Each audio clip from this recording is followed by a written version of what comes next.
Good morning, dear students. Welcome back. Today we are going to revise the lessons that we have learned in the previous classes. First, let us revise the first chapter in history, revolutions that influenced the world.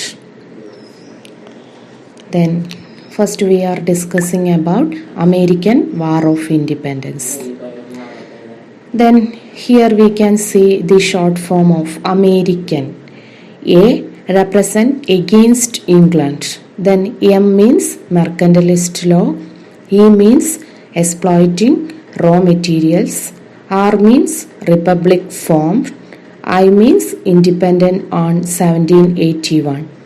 Then C means Continental Congress. And A means attracted other revolutions and struggles. N means no tax without representation. ഇവിടെ നിങ്ങൾക്ക് ഒരു short form ആയിട്ട് American War of ഇൻഡിപെൻഡൻസിൻ്റെ കൊടുത്തിട്ടുള്ള ഒരു ഇത് കാണാം അല്ലേ. അപ്പം അതിൽ ഇത് നിങ്ങൾക്ക് പെട്ടെന്ന് എന്തൊക്കെ കാര്യങ്ങളാണ് നമ്മൾ അമേരിക്കൻ വാർ ഓഫ് ഇൻഡിപെൻഡൻസിനെ കുറിച്ച് പഠിച്ചത് എന്നുള്ളത് പെട്ടെന്നൊന്ന് അനാലിസിസ് ചെയ്യാൻ വേണ്ടിയിട്ടാണ്. അപ്പോൾ ഈ ഒരു ഇത് നോക്കിയാൽ തന്നെ നിങ്ങൾക്ക് ഒരുപാട് പോയിന്റ്സ് അതിൽ നിന്ന് റിമൈൻഡ് ചെയ്യാൻ വേണ്ടി സാധിക്കും. ഇംഗ്ലണ്ടിനെതിരെയാണ് എഗെയിൻസ്റ്റ് ഇംഗ്ലണ്ട്. അതിൽ ഇമ്പോർട്ടൻ്റ് ആയിട്ടുള്ള മറ്റൊന്നാണ് മെർക്കന്റലിസ്റ്റ് ലോ എന്താണെന്നുള്ളത് ഓർമ്മിക്കാം. ദെൻ എക്സ്പ്ലോയിറ്റിംഗ് റോ മെറ്റീരിയൽസ് അല്ലേ, എന്തുകൊണ്ടാണ് അവിടെ കോളനി എസ്റ്റാബ്ലിഷ് ചെയ്തത്? They exploit the raw materials. Then another event is republic form. Then 1781 independent and the first stages of American War of Independence, Continental Congress. Then the influence attracted other revolutions and struggles. Then the important slogan related to American War of Independence, no taxation without representation. അപ്പോൾ ഇത് just ഒന്ന് എല്ലാ കാര്യങ്ങളും അതിനെക്കുറിച്ച് rewind ചെയ്യാൻ വേണ്ടി കാണിച്ചു എന്നേ ഉള്ളൂ. ദെൻ ഇനി എന്താണ് എന്നുള്ളതാണ് നെക്സ്റ്റ്. നമ്മൾ അമേരിക്കൻ വാർ ഓഫ് ഇൻഡിപെൻഡൻസ് എന്തൊക്കെയായിരുന്നു നമുക്കറിയാം. On 16th century onwards, the Europeans began to migrate to North America. Their major aim of the migration was to exploit the resources. അല്ലേ? അപ്പോൾ നമുക്കറിയാം എന്തിനു വേണ്ടിയിട്ടായിരുന്നു. മേജർ എയിം എന്ന് പറയുന്നത് to exploit the maximum resources എന്നുള്ളതാണ്. Then by the 18th century England had established 13 colonies in North America. The first important event related to the American War of Independence. By the 18th century England had established 13 colonies. England 13 colonies north അമേരിക്കയിൽ establish ചെയ്തു. The British treated these colonies as centers for collecting raw materials for their industry and as market for selling their products. This policy implemented by the British merchants with the help of their motherland in the American colonies is known as mercantilism. Another important one is mercantilism. What is mercantilism? അപ്പോൾ American War of ഇൻഡിപെൻഡൻസുമായിട്ട് related ആയിട്ടുള്ള മറ്റൊരു പ്രധാനപ്പെട്ട ക്വസ്റ്റ്യനാണ് what is mercantilism. Mercantilism means the British treated the 13 colonies as centers for collecting raw materials for their industry and as market for selling their products. This policy implemented by the British merchants with the help of their motherland is American colonies is known as mercantilism. Then after that, as a part of mercantilism, several laws were implemented in the British colonies.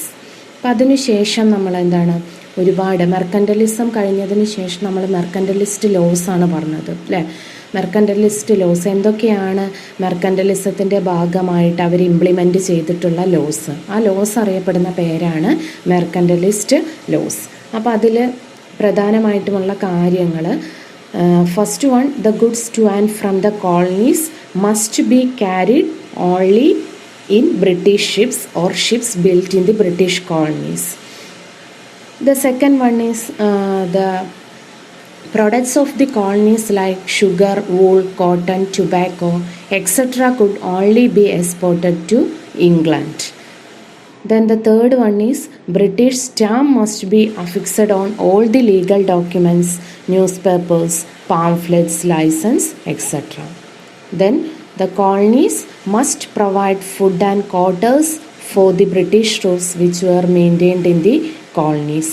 Import tax must be paid for the import of tea, glass, paper, etc. This is very important mercantilist laws. Mercantilist laws എന്ന് പറയുന്നത് American War of ഇൻഡിപെൻഡൻസിൽ വളരെ important ആണ്. ഒരുപാട് പ്രാവശ്യം ചോദിച്ച ക്വസ്റ്റ്യനുമാണ്. അപ്പോൾ എന്തൊക്കെയാണ് മെർക്കന്റലിസ്റ്റ് loss എന്നുള്ളത് അല്ലേ? അപ്പോൾ ഇംഗ്ലണ്ടിൻ്റെ കപ്പലിൽ മാത്രമേ സാധനങ്ങൾ കൊണ്ടുപോകാവൂ. The goods to and from the colonies must be carried only in British ships. രണ്ടാമത്തത് എന്തായിരുന്നു മെർക്കന്റലിസ്റ്റ് ലോസിൽ? Products of the colonies like sugar, wool, cotton, tobacco etcetera could only be exported to England. ഏതൊക്കെ products? Sugar, wool, cotton, tobacco എന്നിവ ഇംഗ്ലണ്ടിലേക്ക് മാത്രമേ export ചെയ്യാവൂ എന്നാണ് രണ്ടാമത്തെ ലോ. ദെൻ നമ്മൾ മൂന്നാമതായിട്ട് പറഞ്ഞ British stamp must be affixed on all the legal documents, newspapers, pamphlets, licence etcetera. അതുപോലെ തന്നെ എല്ലാ രേഖകളിലും ബ്രിട്ടീഷ് സ്റ്റാമ്പ് അഫിക്സ് ചെയ്യണം. അത് ന്യൂസ് പേപ്പർ ആയിക്കോട്ടെ, ഡോക്യുമെൻറ്റ്സ്, പാംഫ്ലെറ്റ്സ്, ലൈസൻസ് എല്ലാറ്റിലും ബ്രിട്ടീഷ് സ്റ്റാമ്പ് അഫിക്സ് ചെയ്യണം എന്നുള്ളതായിരുന്നു. പിന്നെ അതുപോലെ തന്നെ മറ്റൊന്ന്, colonies must provide food and quarters for the British troops which were maintained in the colonies. അതുപോലെ തന്നെ കോളനികളിൽ ബ്രിട്ടീഷ് ട്രൂപ്സിൻ്റെ എല്ലാ ഫുഡ്, ക്വാർട്ടേഴ്സ് തുടങ്ങിയിട്ടുള്ള എല്ലാ തരത്തിലുള്ള ചെലവുകളും ആര് തന്നെ മെയിൻറ്റെയിൻ ചെയ്യണം? കോളനികൾ തന്നെ മെയിൻറ്റെയിൻ ചെയ്യണം എന്നുള്ളതാണ് മറ്റൊന്ന്. Then another one is import tax must be paid for the import of tea, glass, paper etcetera. അതുപോലെ തന്നെ ടീ, ഗ്ലാസ്, പേപ്പർ എന്നിവയ്ക്കൊക്കെ ഇമ്പോർട്ട് ടാക്സ് നൽകണം. ഇത്രയുമായിരുന്നു mercantilist laws. Then another incident related to American War of Independence is Boston Tea Party. On 16th December 1773, Boston Tea Party, then the American Revolution started after this incident. What is Boston Tea Party? The high tax levied by the British government on tea fired up strong protest in America. On 16 December 1773, a group of people disguised as the Red Indians boarded the ships at night in the Boston harbor and threw 342 chests of tea into the sea. This protest is known as the Boston Tea Party. ഈ Boston tea party എന്നുള്ളത് ഇതിലൊരു പ്രധാന incident ആണെങ്കിലും നിങ്ങൾക്ക് ഇതിൽ ഒരു extra reading ആയിട്ടാണ് നിങ്ങളുടെ ടെക്സ്റ്റിൽ തന്നിട്ടുള്ളത്. അപ്പോൾ അതുകൊണ്ട് തന്നെ ഇതിനെക്കുറിച്ച് കൂടുതൽ ക്വസ്റ്റ്യൻസ് ഒന്നും ചോദിക്കാറില്ല. ഇനി എപ്പോഴെങ്കിലും ഒരു 1 മാർക്കിൻ്റെ ക്വസ്റ്റ്യനൊക്കെ ആയിട്ടായിരിക്കും ബോസ്റ്റൺ ടീ പാർട്ടി വരിക. അപ്പോൾ ജസ്റ്റ് ഒന്ന് പറഞ്ഞേ ഉള്ളൂ എന്നാണെന്നുള്ളത്. ഓൺ 16th December 1773 എന്നുള്ള ഒരു ഡേറ്റ് ഓർമ്മിച്ച് വയ്ക്കുക, ബോസ്റ്റൺ ടീ പാർട്ടി. ഇനി അതിനു ശേഷം നമ്മൾ പറഞ്ഞിട്ടുണ്ടായിരുന്നു then the ideologies of so many thinkers stimulated the American War of Independence. ഒരുപാട് തിങ്കേഴ്സിൻ്റെ 2 പേരുടെ ഐഡിയോളജീസ് അമേരിക്കൻ വാർ ഓഫ് ഇൻഡിപെൻഡൻസിനെ സ്റ്റിമുലേറ്റ് ചെയ്തിരുന്നു എന്ന് പറഞ്ഞു. They are John Locke and Thomas Paine. John Locke, he said that everyone has some fundamental rights, no government has the right to suspend them. അപ്പോൾ ഇവിടെ ശ്രദ്ധിക്കുക, നമുക്കൊരു ക്വസ്റ്റ്യൻ വരാൻ chance ഉള്ളത് everyone has some fundamental rights, no government has the right to suspend them. Who said this? 1 മാർക്കിൻ്റെ question ആയിട്ട് നമുക്ക് വരാറുള്ളതാണ്. അപ്പോൾ നിങ്ങൾക്ക് അവിടെ ഓർമ്മിച്ച് വെക്കേണ്ട പേരാണ് ജോൺ ലോക്ക്. സെയിം മെത്തേഡിൽ തന്നെ next question, there is something absurd in supporting a continent be perpetually governed by a foreign power. Who said this? Thomas pain. അപ്പോൾ ഇവിടെ ഈ 2 ക്വസ്റ്റ്യൻസ് ഈ രീതിയിലാണ് ആരാണ് പറഞ്ഞത്, അവരുടെ വേർഡ്സ് തന്നിട്ട് ആരാണിത് പറഞ്ഞത് എന്നുള്ളത് ഇവിടെ നിന്ന് ഈ 2 ക്വസ്റ്റ്യൻസ് വരാം. Then another one is the important slogan related to American War of Independence. No taxation without representation. Who said this? ഇവിടുന്ന് വരാനുള്ള മറ്റൊരു question, no taxation without representation ആരുമായിട്ട് റിലേറ്റഡ് ആയിട്ടുള്ള സ്ലോഗനാണ്. അവിടെ ജെയിംസ് ഓട്ടിസ്. അല്ലെങ്കിൽ who prepared the slogan no taxation without representation എന്നും വരാം. ഇനി അത് കഴിഞ്ഞിട്ട് നമ്മൾ American War of Independence, the stages of prepare അല്ലെങ്കിൽ describe the stages of American War of independence. The first one, the first Continental Congress held at Philadelphia in 1774. 1774 First Continental Congress. അതിലെന്തൊക്കെയാണ് ഇവൻറ്റുകൾ? First Continental Congress, they submitted a petition to the King of England. They demanded the revocation of the regulations enforced on industry and commerce and not to import tax without the approval of the people. അപ്പോൾ First Continental Congress 1774 ഫിലാഡൽഫിയയിലാണ്. അതിലവരെന്താണ്, the people of the colonies submitted a petition to the king. കോളനീസിലെ people ഒരു petition കിങ്ങിന് submit ചെയ്തു. എന്തായിരുന്നു അതിൽ? They demanded the revocation of the regulations enforced on industry and commerce. ആ പെറ്റീഷനിൽ അവരെന്താ ഡിമാൻഡ് ചെയ്തത്? ഇൻഡസ്ട്രി കൊമേഴ്സിലുള്ള റെഗുലേഷൻസ് എല്ലാം തന്നെ റിമൂവ് ചെയ്യുക എന്നുള്ളതായിരുന്നു ആ പെറ്റീഷനിലൂടെ അവർ ഡിമാൻഡ് ചെയ്തത്. But the king send a military force to suppress the people. പക്ഷേ എന്താണ് ഉണ്ടായത്? കിങ് മിലിറ്ററി ഫോഴ്സിനെ അയച്ചിട്ട് ഇതിനെ സപ്രസ് ചെയ്യുകയാണ് ഉണ്ടായത്. This led to the war between England and the colonies. അപ്പോൾ ഇതാണ് ഇംഗ്ലണ്ടും കോളനീസും തമ്മിൽ വാർ ഉണ്ടാവാനുള്ള ഒരു reason. Then the second stage, the Second Continental Congress held at Philadelphia in 1775 elected George Washington as the commander-in-chief of the Continental Army. രണ്ടാമത്തെ സംഭവം എന്ന് പറയുന്നത് സെക്കൻഡ് കോണ്ടിനെൻ്റൽ കോൺഗ്രസ് ആണ്. ഫിലാഡൽഫിയയിൽ 1775 അത്. അതിൽ കോണ്ടിനെൻ്റൽ ആർമിയുടെ കമാൻഡർ-ഇൻ-ചീഫായിട്ട് ആരെ തിരഞ്ഞെടുത്തു? George വാഷിങ്ടണിനെ.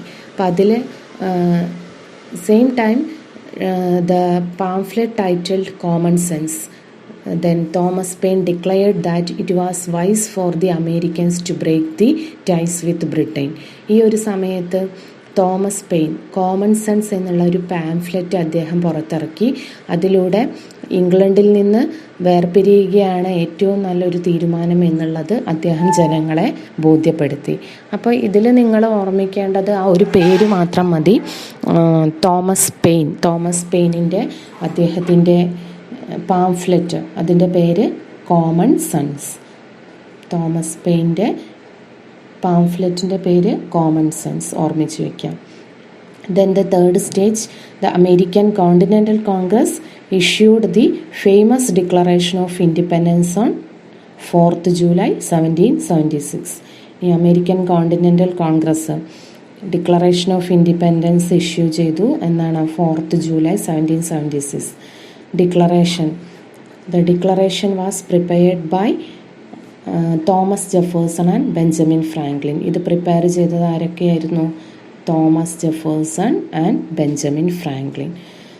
Then the war between England and the colonies in North America that began with the declaration of freedom ended in 1781. അങ്ങനെ സ്വാതന്ത്ര്യ പ്രഖ്യാപനത്തോടെ ഇംഗ്ലണ്ടും കോളനികളും തമ്മിൽ നടന്ന യുദ്ധം 1781 അവസാനിച്ചു. Then according to the Treaty of Paris in 1783, England ratified the freedom of 13 colonies. അങ്ങനെ 1783 treaty of Paris അത് പ്രകാരം 13 കോളനീസിൻ്റെ ഫ്രീഡം ഇംഗ്ലണ്ട് എഗ്രി ചെയ്തു. Then James Madison framed the American constitution. അങ്ങനെ James Madison American constitution prepare ചെയ്തു. Then George Washington became the first president of United State. അങ്ങനെ ജോർജ് വാഷിങ്ടൺ ആദ്യത്തെ പ്രസിഡൻ്റായിട്ട് തിരഞ്ഞെടുക്കപ്പെട്ടു. ഇത്രയുമാണ് American War of Independence. Then ഇനി നമ്മളെന്താണ്, American War of Independence greatly influenced the later history of the world. ഈ അമേരിക്കൻ വാർ ഓഫ് ഇൻഡിപെൻഡൻസ് വളരെയധികം ഇൻഫ്ലുവൻസ് ചെയ്തിരുന്നു, ലോകത്തെ വളരെയധികം ഇൻഫ്ലുവൻസ് ചെയ്തിരുന്നു. ആ ഇൻഫ്ലുവൻസ് അല്ലെങ്കിൽ consequences of American War of Independence എന്തൊക്കെയാണെന്നുള്ളതാണ്. First one, gave direction and motivation to the later freedom struggles and revolutions all over the world. Gave direction and motivation to later freedom struggles, പിന്നീടുണ്ടായിട്ടുള്ള freedom സ്ട്രഗിൾസിനെയും റവല്യൂഷനെയും ഒരു ഡയറക്ഷനും മോട്ടിവേഷനും നൽകി എന്നുള്ളതാണ്.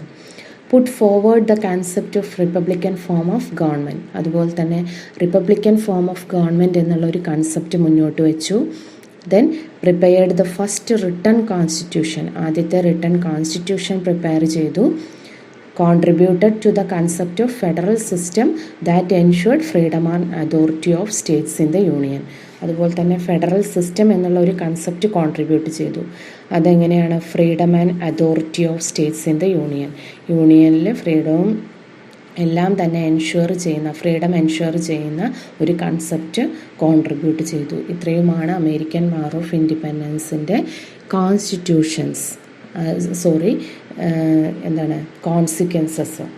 അപ്പോൾ ഇതിൽ നമ്മൾ പറഞ്ഞു ഇമ്പോർട്ടൻ്റ് ആയിട്ടുള്ള ക്വസ്റ്റ്യൻസ് ഏതൊക്കെയാണെന്നുള്ളത്. ഒന്ന്, no taxation without representation, then mercantilism, mercantilist laws, thinkers John Locke and Thomas Paine, then stages of American War of Independence and consequences of American War of Independence. Next we are going to discuss about French revolution. French റവല്യൂഷനെ base ചെയ്തിട്ടുള്ള important ആയിട്ടുള്ള ക്വസ്റ്റ്യൻസാണ് next പറയുന്നത്. അതിൽ 3 പേരുടെ സ്റ്റേറ്റ്മെൻറ്റ്സുകൾ, Louis 14, Luis 15, Marie Antoinette. ഇത് 1 mark questions ആണ്. I am the state. God has given absolute power to the king over his subjects and only God has the authority to question him. Who said this?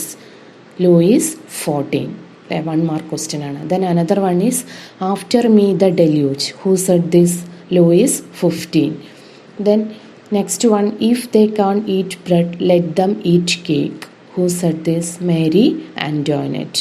അപ്പോൾ ഈ 3 പേരുടെ സ്റ്റേറ്റ്മെൻറ്റ്സുകൾ ചോദിക്കാൻ സാധ്യതയുള്ളതാണ് 1 mark question ആയിട്ട്. ഇനി അതുപോലെ തന്നെ next നമ്മളെ ഫ്രഞ്ച് റവല്യൂഷൻ എപ്പോഴും ചോദിക്കാറുള്ളതാണ്, 6 മാർക്കിൻ്റെ ക്വസ്റ്റ്യനൊക്കെ ആയിട്ട് വരാറുള്ളതാണ് ഫ്രഞ്ച് റവല്യൂഷൻ. അതിൽ the division of the French society was divided into 3 strata. They were known as estate. We already know that the first estate, second estate, third estate. First estate clergy, second estate nobility and the third estate middle class. അപ്പോൾ അതിൻ്റെ നമ്മൾ detail ആയിട്ട് പറഞ്ഞതാണ് ഓരോ എസ്റ്റേറ്റിനും എന്തൊക്കെയാണ് കാര്യങ്ങൾ ഉണ്ടായിരുന്നത്. അതാണ് ഇവിടുന്ന് വരാനുള്ള മറ്റൊരു ക്വസ്റ്റ്യൻ. പിന്നെ അതുപോലെ തന്നെ പിന്നീട് നമ്മൾ വരാറുള്ളൊരു ക്വസ്റ്റ്യൻ എന്ന് പറഞ്ഞിട്ടുണ്ടെങ്കിൽ then the thinkers Voltaire, Rousseau, Montesquieu. 3 പേരുടെ Voltaire, Rousseau, Montesquieu who influenced the French revolution. Voltaire, Rousseau, Montesquieu 3 പേരുടെ എന്തൊക്കെയാണ് അവരുടെ സ്റ്റേറ്റ്മെൻറ്റുകൾ എന്നുള്ളത്. ദെൻ അതിന് ശേഷം നമ്മൾ മറ്റൊന്ന് പറയാനുള്ളത് the ടെന്നീസ്കോട്ട് oath. Explain tennis court oath. എന്തായിരുന്നു tennis court oath? Louis 16 summoned the State General in 1789. Then the State General is divided into 3 states similar to the French society. French റവല്യൂഷൻ്റെ 6 മാർക്കിൻ്റെ അല്ലെങ്കിൽ എസ്സേ നമ്മൾ ചോദിക്കുമ്പോൾ ഈ കാര്യങ്ങളെല്ലാം തന്നെ അതിൽ ഇൻക്ലൂഡ് ചെയ്യണം. 1789 ലൂയിസ് 16 സ്റ്റേറ്റ് ജനറൽ വിളിച്ചുകൂട്ടി. State general is divided into 3 states similar to the French society. French സൊസൈറ്റിയെ പോലെ തന്നെ സ്റ്റേറ്റ് ജനറലും 3 എസ്റ്റേറ്റുകളായിട്ട് ഡിവൈഡ് ചെയ്തിരുന്നു. The first 2 estate argued for estate wise single voting system. The third estate demanded individual vote for each member. While the arguments went on, the members of the third estate declared themselves as the National Assembly. They assembled nearest tennis court. They swore not to leave until the rules had framed a constitution for France. This incident known as the tennis court oath. അപ്പോൾ അവിടെ ഒരു ക്വസ്റ്റ്യനാണ് tennis coat ഓത്ത് എന്നുള്ളത്. അത് കഴിഞ്ഞിട്ട് then the events related to the important years and events related to the French revolution നമ്മൾ നമ്മുടെ എസ്സേയിൽ അല്ലെങ്കിൽ അതിൽ ആഡ് ചെയ്യേണ്ടതാണ്. ഇമ്പോർട്ടൻ്റ് ആയിട്ടുള്ള ഇയേഴ്സും ഇവൻറ്റ്സും. 14th July നിങ്ങൾക്ക് കാണാം, ഇവിടെ ഒരു ടേബിൾ കൊടുത്തിട്ടുണ്ട്. നമ്മൾ മുന്നേ പറഞ്ഞ തന്നെ കാര്യമാണ് എന്തൊക്കെയാണ് ഇമ്പോർട്ടൻ്റ് ആയിട്ടുള്ള ഇവൻ്റ് എന്നുള്ളത്. 14 July 1789 revolutionary stormed with the slogan liberty, equality and fraternity. Then after that 1789 National Assembly passed the Declaration of Rights of Man. 89 October thousands of women marched from Paris to the Palace of Versailles with the slogan give us bread. 1792 National Convention formed as per the new constitution and declared France as a republic. After that we discussed about the reforms of Napoleon. അപ്പോൾ നെപ്പോളിയൻ്റെ reforms എന്തൊക്കെയാണെന്നുള്ളത് ആണ് പിന്നീട് ഇതിൽ important ആയിട്ട്, വളരെ important ആണ്, എപ്പോഴും ചോദിക്കുന്ന ഒരു ക്വസ്റ്റ്യനാണ്. What are the reforms of Napoleon?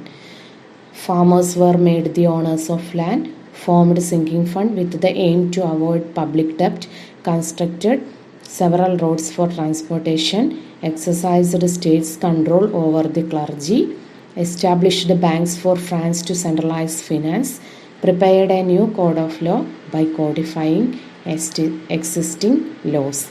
Then after that what are the consequences or influence of French Revolution? പിന്നീട് നമ്മൾ ഡിസ്കസ് ചെയ്യുന്ന ഫ്രഞ്ച് റവല്യൂഷൻ്റെ ഇൻഫ്ലുവൻസ് എന്തൊക്കെയാണെന്നുള്ളതാണ്.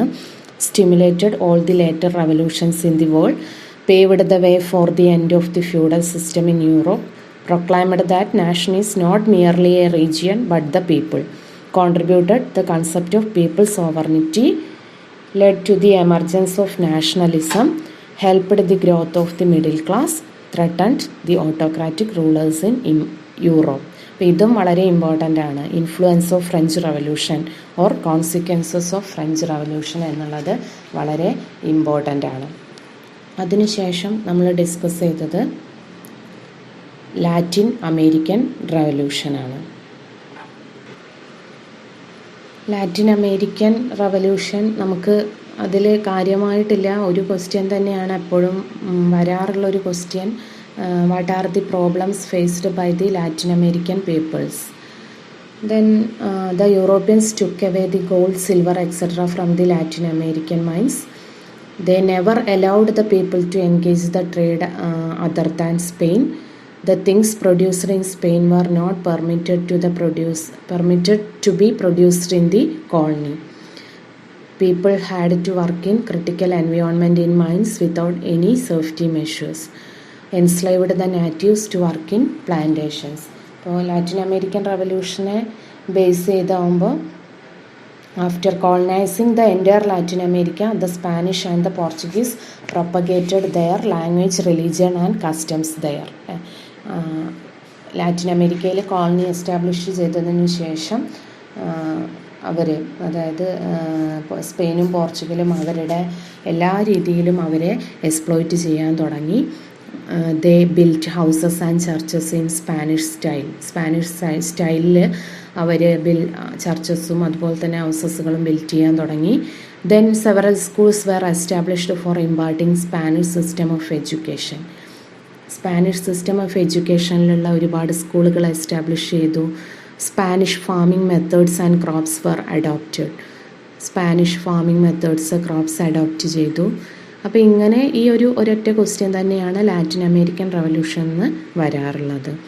ദെൻ പിന്നെ അതുപോലെ തന്നെ അതിൻ്റെ ലീഡേഴ്സ് ആരൊക്കെയാണെന്നുള്ളതൊന്ന് മനസ്സിലാക്കി വെക്കുക.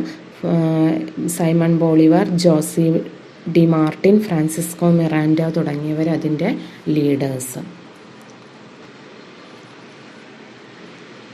Next we are going to discuss about Russian revolution. അടുത്തതായിട്ട് റഷ്യൻ റവല്യൂഷനാണ്. First question, what are the problems faced by the Russian people? എന്തൊക്കെയാണ് പ്രോബ്ലംസ്, റഷ്യൻ പീപ്പിൾ ഫേസ് ചെയ്ത problems? Farmers and factory workers in Russia led a tragic life under the Tsarist emperors in Russia.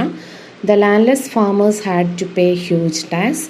Though Russia was rich in natural resources, the industrial production became meager by the overexploitation of foreigners. അപ്പോൾ എന്തൊക്കെയായിരുന്നു അവരുടെ problems face ചെയ്തതെന്നുള്ളത്.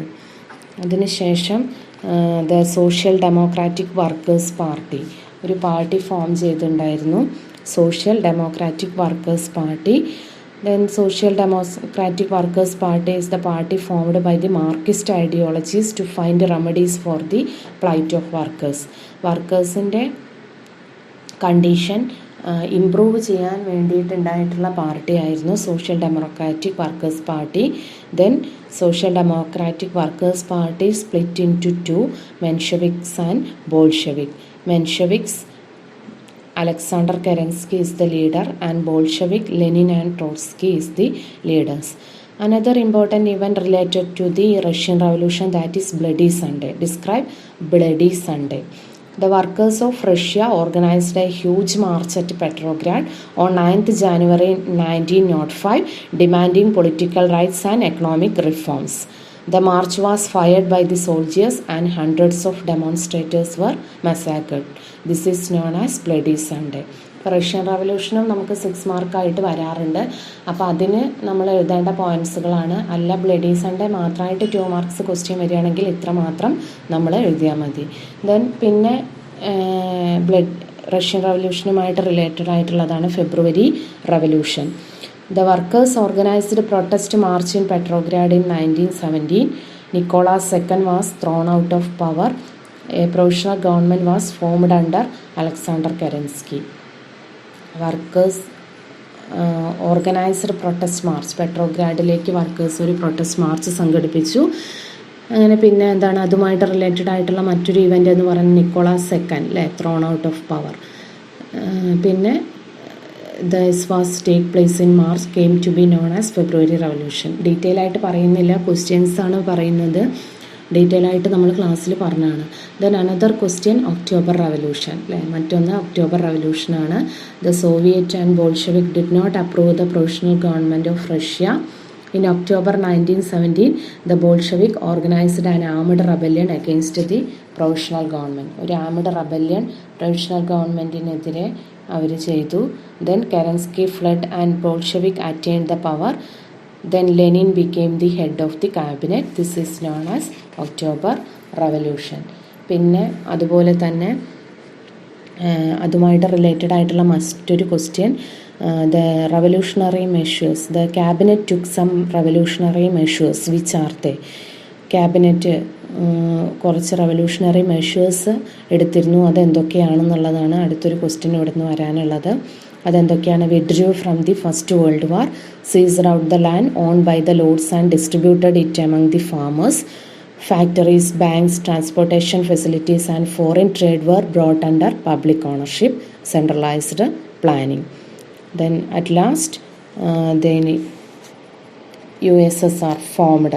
Then 1924 a new constitution came into force and the Union of Soviet Socialist Republic USSR was formed by consolidating different Soviet republics. That's all. Russian Revolution. ഈ ഒരു ചാപ്റ്ററിലെ അവസാനത്തെ part Chinese റവല്യൂഷനാണ്. അതിനെ base ചെയ്ത് എന്തൊക്കെ ക്വസ്റ്റ്യൻസാണ് വരിക നോക്കാം. അതിൽ Chinese റവല്യൂഷനിൽ important ആയിട്ടുള്ള the strategies. First question, compare the strategies of colonial powers in China with the strategies that they adopted in other colonies. മറ്റു സ്ഥലങ്ങളിൽ നിന്ന് വ്യത്യസ്തമായിട്ട് ചൈനയിൽ വന്നിട്ടുള്ള 2 സ്ട്രാറ്റജീസ് ഏതൊക്കെ? അതാണ് Opium trade and open door policy. അപ്പോൾ അതിൽ നമ്മൾ എഴുതേണ്ടത് Opium trade, open door policy. നിങ്ങൾക്ക് കാണാം എന്തൊക്കെയാണ് പോയിൻറ്റ്സ് അതിൽ ഉള്ളത് എന്നുള്ളത് സ്ക്രീനിൽ കാണാം നിങ്ങൾക്ക്. പിന്നെ അതുപോലെ തന്നെ ഇതുമായിട്ട് റിലേറ്റഡ് ആയിട്ടുള്ള മറ്റൊന്ന്, what is boxer rebellion? Boxer rebellion, a secret organization against the foreign interference. The emblem of this organization is Fox's fist. This is known as Boxer Rebellion. Then another important one is the ideologies of Sun Yat-sen. Sun Yat-senൻ്റെ ideologies എന്താണെന്നുള്ളത് മാത്രം 2 മാർക്കിൻ്റെ ഒക്കെ ആയിട്ട് question വരാറുണ്ട്. Nationalism, democracy, socialism, ideologies എന്തൊക്കെയാണെന്നുള്ളത് explain ചെയ്യാൻ വേണ്ടിയിട്ട്. പിന്നെ നമ്മൾ ചൈനീസ് റവല്യൂഷനുമായിട്ട് അതുമായിട്ട് റിലേറ്റഡ് ആയിട്ടുള്ള ഇതും ക്വസ്റ്റ്യൻ നമുക്ക് വരാറുണ്ട്. 6 മാർക്കിൻ്റെ ക്വസ്റ്റ്യനായിട്ട് ചിലപ്പോൾ ചോദിക്കാറുണ്ട്. അപ്പോൾ അതിൽ അതുമായിട്ട് റിലേറ്റഡ് ആയിട്ടുള്ള എല്ലാ സംഭവങ്ങളും നമ്മൾ എഴുതണം. ഇതിൽ ലോങ് മാർച്ച് എന്താണെന്നുള്ളത് 1934 under the leadership of Mao Tsetung a journey started. During the long march they seized out agricultural land and villages from lords and distributed among the farmers. This journey is started from Kiansi in South China and ended in Yan'an in northwestern China. This journey is known as Long March. ഒരു ജേണിയാണ് long March എന്നറിയപ്പെടുന്നത്. പിന്നെ അതുപോലെ തന്നെ അതിൽ നമ്മൾ Mao സേതുങ്ങിൻ്റെ role എന്താണ്, പിന്നെ Chiang കൈഷൻ അദ്ദേഹത്തിൻ്റെ റോൾ എന്താണെന്നുള്ള ക്വസ്റ്റ്യൻസും സെപ്പറേറ്റ് ആയിട്ട് വരാം. ചൈനീസ് റവല്യൂഷൻ എസ്സേ ആയിട്ടും വരാം. ഇത്രയുമാണ് നമ്മൾ ഈ ഒരു ചാപ്റ്ററിൽ ഇമ്പോർട്ടൻ്റ് ആയിട്ടുള്ള questions. Next we are going to revise the first chapter in geography, seasons and time. ഇനി സീസൺസ് ആൻഡ് ടൈം, ജോഗ്രഫിയിലെ സീസൺസ് ആൻഡ് ടൈം അതിൽ എന്തൊക്കെ ക്വസ്റ്റ്യൻസ് ആണ് ചോദിക്കാറുള്ളത് എന്നുള്ളത് പറയാം. അപ്പോൾ അതിൽ നമുക്ക് ഫസ്റ്റ് ആയിട്ട് നമുക്ക് ക്വസ്റ്റ്യൻസ് വരുമ്പോൾ ആദ്യത്തെ question, what are the reasons for occurring seasons? Seasons ഉണ്ടാവാനുള്ള കാരണങ്ങൾ എന്തൊക്കെയാണെന്നുള്ളത്. ഇപ്പോൾ സീസൺസ് ഉണ്ടാവാനുള്ള കാരണങ്ങൾ എന്ന് പറയുമ്പോൾ rotation of the earth, revolution of the earth, inclination of the earth axis, parallelism of earth axis. ഇത്രയുമാണ് responsible factors of occurrences of season. ഇനി അതിൽ പിന്നെ നമുക്ക് മറ്റൊന്ന് ഇമ്പോർട്ടൻ്റ് ആയത്, what you mean by the parallelism of earth axis. Parallelism of earth axis എന്നുള്ളത് എന്താണെന്നുള്ളത് important ആണ്. The axis of the earth is tilted at an angle of 66.5 degree from the orbital plane. This would be 23.5 from the vertical plane. Each maintains this slit throughout its revolution. This is known as parallelism of earth axis. Then another important one is, what is the apparent movement of the sun? Apparent movement of the sun എന്താണ്? അതിൻ്റെ എന്താണ്? The sun shift apparently between the Tropic of Cancer and Tropic of Capricorn. This is known as the apparent movement of the sun. ഇനി വളരെ important ആയിട്ടുള്ള മറ്റൊരു question ആണ്, write down the difference between summer solstice and winter solstice. Summer solstice means the sun will be vertically above Tropic of Cancer on June 21, longest day in northern hemisphere, longest night in the southern hemisphere. Winter solstice, the sun will be vertically above the Tropic of Capricorn on December 22, longest day in southern hemisphere, longest night in the northern hemisphere. അതുപോലെ തന്നെ മറ്റൊന്ന് important ആയിട്ട് വരാനുള്ളതാണ് equinoxes. What you mean by equinoxes? The apparent position of the sun during the earth revolution will be over the equator on March 21 and September 23. The length of the day and night will be equal on both hemispheres. These days are called equinoxes. Then അത് കഴിഞ്ഞിട്ട് പിന്നെ നമ്മൾ വരാറുള്ള മറ്റൊരു question, write the difference between spring and autumn season. Spring സീസണിൻ്റെയും autumn സീസണിൻ്റെയും difference എഴുതാൻ വേണ്ടിയിട്ടുണ്ടാവും. അപ്പോൾ സ്പ്രിംഗ് എന്താണെന്നുള്ളത്, the season of transition from winter to summer. അതിൻ്റെ എന്തൊക്കെയാണ് peculiarities? Sprouting, blooming, bearing and are the main peculiarities. പിന്നെ അതുപോലെ തന്നെ നോർത്തേൺ ഹെമിസ്ഫിയറിൽ March and April are months in northern hemisphere. Autumn, the season of the transition from the summer to winter. Summer to വിൻ്ററിൻ്റെ ട്രാൻസിഷനാണ് ഓട്ടം. അതിൻ്റെ peculiarities, shedding of leaves of trees, atmospheric temperature decreases considerably, shortening of day and lengthening of night. ഏതൊക്കെ മന്ത്സാണ്? October and November are the months in northern hemisphere. ഇനി അടുത്ത നിങ്ങൾ കാണാൻ പോകുന്ന ഈ ഒരു ടേബിൾ എന്ന് പറയുന്നത് വളരെ ഇമ്പോർട്ടൻ്റ് ആണ്, ഷുവർ ക്വസ്റ്റ്യൻ ആണ്, എപ്പോഴും നമുക്ക് ചോദിക്കുന്നതാണ്. ഈ ഒരു ടേബിൾ തന്നിട്ട് ഇതിലേതെങ്കിലും ഭാഗം ഫില്ല് ചെയ്യാൻ വേണ്ടി ഒന്നുകിൽ ഈ ടേബിൾ നിങ്ങൾക്ക് തരും, എന്നിട്ട് ഏതെങ്കിലും ഒരു കോളമൊക്കെ ഒഴിവാക്കിയിട്ടിട്ട് അത് ഫില്ല് ചെയ്യാൻ വേണ്ടി ചോദിക്കും. അപ്പോൾ ഈ ഒരു ടേബിളിൽ നിന്ന് എന്തെങ്കിലും ഒരു ക്വസ്റ്റ്യൻ നിങ്ങൾക്ക് ഉറപ്പായിട്ടും പ്രതീക്ഷിക്കാം. ഈ ഒരു ടേബിൾ നിങ്ങൾ എപ്പോഴും കാണാതെ പഠിച്ചു വെക്കേണ്ട ഒരു ഭാഗമാണ്, ഇമ്പോർട്ടൻ്റ് ആണ്. ഇനി ഇതിൽ മറ്റൊന്ന് ഇമ്പോർട്ടൻ്റ്, പിന്നെ അടുത്ത ക്വസ്റ്റ്യൻ നമ്മൾ പറയാൻ ഗ്രീൻവിച്ച് ടൈം എന്താണെന്നുള്ളത്. ഗ്രീൻവിച്ച് ടൈം, അതുപോലെ തന്നെ standard time, international date line, ഇതൊക്കെ ഇതിൽ നിന്ന് വരുന്ന മറ്റ് ഇമ്പോർട്ടൻ്റ് ആയിട്ടുള്ള ക്വസ്റ്റ്യനാണ്. ഗ്രീനിച്ച് ടൈം, അതുപോലെ തന്നെ പ്രൈം മെറിഡിയൻ എന്താണെന്നുള്ളത്. അപ്പോൾ അതൊക്കെ ഞാൻ ഡീറ്റെയിൽ ആയിട്ട് പറഞ്ഞിട്ടുള്ളതാണ് എന്താണ് പ്രൈം മെറിഡിയൻ എന്നുള്ളത്. പിന്നെ അതുപോലെ നമുക്കിതിന്ന് ഇമ്പോർട്ടൻ്റ് ആയിട്ട് എപ്പോഴും വരാനുള്ളത് ടൈം കാൽക്കുലേഷൻ്റെ ക്വസ്റ്റ്യൻ. ടൈം കാൽക്കുലേഷൻ നമ്മൾ ഒരുപാട് തവണ ചെയ്തിട്ടുള്ളതാണ് ടൈം കാൽക്കുലേഷൻ്റെ ക്വസ്റ്റ്യൻസ്. ആ ടൈം കാൽക്കുലേഷൻസ് ചെയ്യാനുള്ളത് എക്സാമ്പിൾസ് കംപ്ലീറ്റ് ചെയ്ത് നോക്കുക, അതും ഡീറ്റെയിൽ ആയിട്ട് പഠിക്കുക. അപ്പോൾ ഇത്രയുമാണ് ഈ 2 ചാപ്റ്ററിൽ വരാൻ ചാൻസ് ഉള്ള ക്വസ്റ്റ്യൻസ്. ഇപ്പോൾ ഞാൻ പറഞ്ഞിട്ടുള്ള ക്വസ്റ്റ്യൻസ് എല്ലാം തന്നെ നിങ്ങൾ നന്നായിട്ട് പഠിക്കുകയും ഇതിൽ ഞാൻ നിങ്ങൾക്ക് ഇത് പറയുന്നതിനോടൊപ്പം തന്നെ കുറേ ക്വസ്റ്റ്യൻസ് നിങ്ങൾക്ക് സ്ക്രീനിൽ കാണിക്കുന്നുണ്ട്. അപ്പോൾ നിങ്ങളെല്ലാം തന്നെ ആ ക്വസ്റ്റ്യൻസ് എല്ലാം നിങ്ങൾ നോട്ടിൽ എഴുതിയെടുക്കുക, എന്നിട്ട് കറക്റ്റായിട്ട് പഠിക്കുക. അപ്പോൾ നെക്സ്റ്റ് ക്ലാസ്സിൽ നമുക്ക് മറ്റൊരു വീഡിയോയുമായിട്ട് കാണാം. Thank you.